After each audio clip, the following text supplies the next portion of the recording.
For my learning experience, I am incorporating cell phones into physics activities. So the first activity I'm having my students do is measure the height of the school, measure the length of the football field, and measure the height of tall trees using an app on their cell phones. Then the activity I'm going to be doing is having students measure the acceleration of free-falling objects in a variety of ways. So what students are going to do, they're going to do it the old-fashioned way by measuring the distance an object falls, measuring the time it takes, and then calculate it using kinematics equations. Then they're going to incorporate the technology by using a free app called SparkView. Using this app, students can utilize the onboard accelerometer in their cell phones to measure the acceleration of gravity.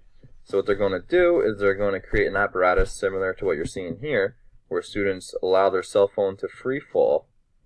Then they use the app to collect data and graph the acceleration experienced by the cell phone. As you can see here, they measured it to be 9.8 meters per second, which is exactly what you would expect.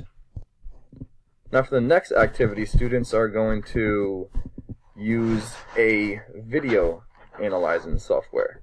So what they do is they now use their cell phones to record a freely fallen object. Then they create a position versus time graph. They also create a velocity versus time graph. They measure the slope of the line of best fit, and this should also give them the acceleration of the freely fallen object.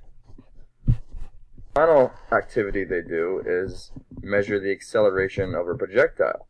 So students are again going to record the motion on their cell phones, and they're going to upload it into a video analysis software where they track the motion, as you can see here, simply by clicking with their mouse frame by frame the position of the object.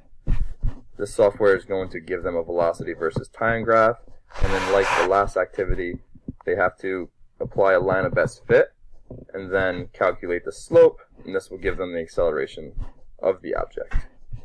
Thank you.